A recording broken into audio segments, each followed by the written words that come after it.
Hello friends, EVS के lesson number 25 में आपका फिर से स्वागत है। अभी हम देखेंगे part 2। Okay. Long shadow, short shadows, लंबी छाया और छोटी छाया। In the morning the sun rises in the east. Before the sun rises we can see various shades of colours in the sky to the east. देखो बच्चों, अभी हम देखेंगे कि लंबी छाया और छोटी छाया। मॉर्निंग यानी के प्रातः काल, सन राइसेस यानी के सूरज का उदित। सूरज कौन से दिशा में उगता है? पूर्व। कौन सी दिशा में बच्चों? पूर्व यानी के ईस्ट। सूर्य प्रातः काल में पूर्व में उदित होता है, यानी के उदित होता है, यानी के पूर्व दिशा में वह उसका उगम होता है। Before the sun rises we can see various shades of colours in the sky to the east. और सूर्य के उदित होने के पहले पूर्व की ओर आकाश में विभिन्न रंगों वाली हमें क्या दिखती है? शैडो, छटाएं हमें दिखती है। क्या दिखती है? शैडो हमें वहाँ पे दिखती है। कब? सूर्य के उदित होने के पहले। जब सूर्य उदित नहीं होता है, उसके पहले हमें क्या दिखते हैं? उदित होने के पहले पूर्व की ओर हमें आकाश में अनेक विभिन्न प्रकार की क्या दिखती है बच्चों? छाया दिखती है। और आप लोगों ने भी यह छाया को महसूस किया होगा, देखा होगा। When the sun rises, its light is soft. The shadows fall of the west and they are long. देखो, जब सूर्य उदित होने से पहले हमें आकाश में क्या दिखता है? अलग अलग रंगों वाली छटाएं हमें दिखती है। सूर्य के उदय के कुछ समय बाद जब सवेरा होता है और सूर्य उदित भी हो जाता है, उसके कुछ समय बाद जो धूप होती है वो कैसी होती है? सॉफ्ट होती है। कैसी होती है? सॉफ्ट, यानी के नरम, हल्की तरह की वह धूप हमें लगती है। Its light is soft. जो सूरज का लाइट होता है वो कैसा रहता है?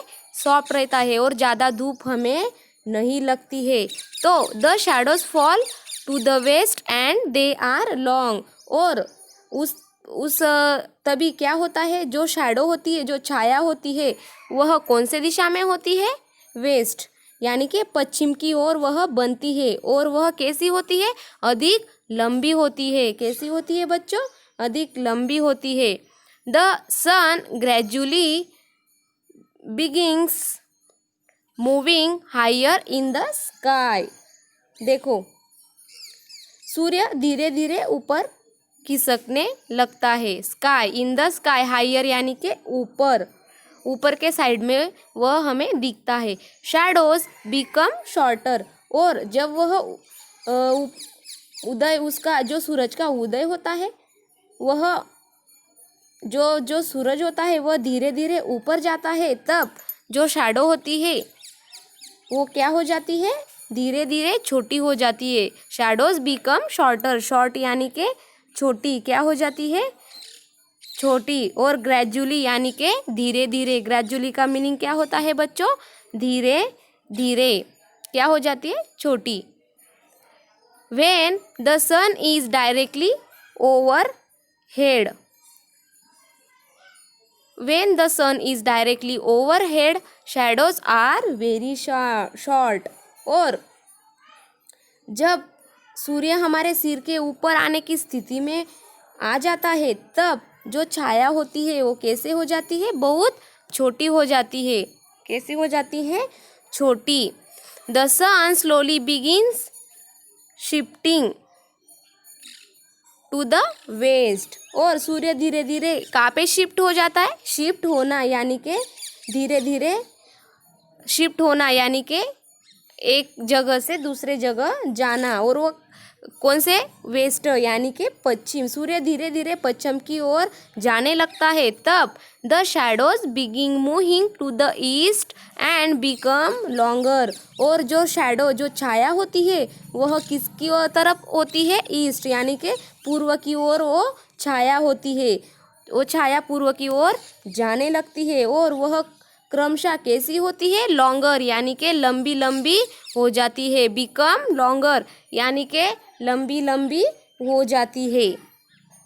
After the sunsets various shades of colours are seen in the sky of the west. और सूर्यास्त के बाद, सूर्यास्त जब सूरज पूरी तरह से ढल जाता है तब, आफ्टर यानी कि बाद में, सनसेट सूर्यास्त होने के बाद, various shades of colours are seen in the sky to the west. जब सूर्यास्त हो जाता है तब हमें पश्चिम की ओर क्या दिखाई देते हैं? विविध विविध रंगों की छटाएं हमें दिखाई देती है। आप लोगों ने भी देखी होगी ना बच्चों, विविध कलर की छटाएं हमें दिखाई देती है। कहाँ पे? आकाश में। Eight other times the sky is blue. और सामान्य रूप से वो जो आकाश कौन से कलर का हो जाता है? ब्लू यानी कि नीला। कब? जब सूर्यास्त हो जाता है तब अनेक प्रकार के कलर्स हमें आकाश में दिखते हैं और वह आकाश क्या हो जाता है? सामान्य रूप से नीला हो जाता है। देखो बच्चों, जब सूरज उदित होता है तब वह पूर्व की ओर आकाश में विभिन्न रंगों वाली हमें क्या दिखती है? छटाएं दिखती है। उसके बाद सूर्य के उदय के कुछ समय बाद सवेरे धूप कैसी होती है बच्चों? बहुत सॉफ्ट यानी कि हल्की सी होती है और उसकी जो छाया होती है वह पश्चिम की ओर बनते हुए हमें दिखती है और वो भी कैसी होती है? बहुत लॉन्गर यानी कि लंबी होती है। उसके बाद सूर्य धीरे धीरे कहाँ पे जाता है? ऊपर जाता है। तब जो छाया होती है वह कैसी हो जाती है? छोटी छोटी हो जाती है। और सूर्य जैसे भी हमारे सिर पे आता है तब भी और छाया, बहुत शैडो जो होता है वह छोटा हो जाता है। और सूरज जब धीरे धीरे पश्चिम की ओर जाता है तब छाया पूर्व की ओर खिसकने लगती है, जाने लगती है और वह क्रमशः कैसे हो जाती है? लॉन्गर यानी कि लंबी हो जाती है। और उसके बाद क्या हो जाता है? सूर्यास्त। और सूर्यास्त हो जाने के बाद हमें जो शैडो होते हैं उसमें हमें स्काई में क्या देखने को मिलते हैं? वेरियस शेड्स हमें देखने को मिलते हैं यानी कि अलग अलग विविध विविध रंगों की छटाएं हमें स्काई में देखने को मिलती है। और बाद में सामान्य रूप से वह आकाश में कैसे दिखने लगता है? नीला। ओके, अभी डू यू नो, आपको पता है क्या? अभी हम वह देखेंगे। चलो next. People specially go to see the sunset at, देखो हम अभी नेक्स्ट देखेंगे। People specially go to see the sunset at scenic places.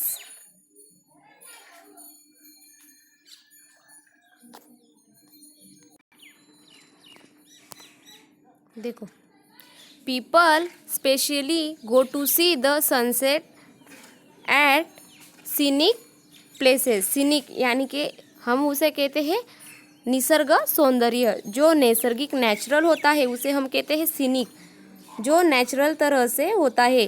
कोई भी ऐसा तो प्लेस होता है वह सीनिक होता है यानी कि नेचुरल होता है। जहाँ प्राकृतिक सौंदर्य होता है लोग वहाँ सूर्यास्त देखने के लिए उद्देश्यपूर्वक जाते हैं। देखो, ऐसा आपको कोई प्लेस पता होगा कि जहाँ पे लोग जाते हैं। कौन जाते हैं? लोग घूमने के लिए जाते हैं। अभी हम देखेंगे वैसा प्लेस कौन सा है? Scenic place Mahabaleshwar. Mahabaleshwar in Satara district is a famous hill station. देखो, सातारा जिले का जो महाबलेश्वर है वह हिल स्टेशन के रूप में बहुत प्रसिद्ध है यानी कि वहाँ क्या होती है? ठंडी हवा का वो स्थान है, ऐसा प्रसिद्ध है। सातारा जिले का महाबलेश्वर ठंडी हवा के स्थान के रूप में बहुत क्या है? प्रसिद्ध है। अ spot in Mahabaleshwar is very well known for its view of the sunset. देखो, वहाँ के एक स्थान का नाम सूर्यास्त दर्शन स्थल ही रखा है। क्या रखा है? सूर्यास्त दर्शन स्थल। वहाँ से सूर्यास्त अंततः अप्रतिम दिखता है। देखो यहाँ पे सनसेट हमें दिखाई दे रहा है।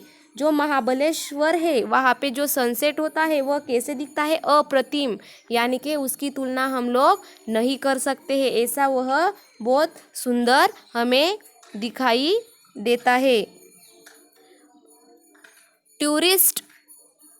टूरिस्ट यानी कि जो पर्यटक, कौन? टूरिस्ट यानी कि पर्यटक। Tourist visiting Mahabaleshwar make it a point to visit to the sunset point in the evenings to experience the spectacular sunset. Spectacular यानी नयन रम्य, जो हमारे नयन में बहुत समाविष्ट हो जाता है, आकर्षित हो जाता है, उसे हम क्या कहते हैं? स्पेक्टेकुलर। ओके। टूरिस्ट यानी कि पर्यटक जो घूमने के लिए जाते हैं वो। Tourist visiting Mahabaleshwar make it a point to visit to the sunset point in the evening to experience the spectacular sunset. देखो अभी हम देख रहे हैं महाबलेश्वर के बारे में। ओके। महाबलेश्वर जाने वाले सभी पर्यटक, टूरिस्ट यानी कि पर्यटक, सायंकाल में उस स्थान पर सप्रयोजन जाते हैं। वे नयनाभिराम सूर्यास्त का आनंद प्राप्त करते हैं। स्पेक्टेक्युलर यानी कि नयन, यानी कि हमारी आँख, यानी कि वो पूरा अपने आँखों से उसका दर्शन करते हैं और बहुत आनंदित हो जाते हैं और उस सनसेट पॉइंट का वह आनंद प्राप्त करते हैं। पूरे मन से उसका क्या करते हैं? पूरे मन से उसका आनंद लेते हैं, उसकी मज़ा लेते हैं। कौन सा स्थान है? महाबलेश्वर। ऐसे बहुत से स्थान होते हैं बच्चों जहाँ पे बहुत सुंदर सुंदर जगह होती है। इसी तरह से हमें कौन सा एग्जाम्पल दिया गया है? Mahabaleshwar. Okay. Thank you dear student. Like and subscribe our channel.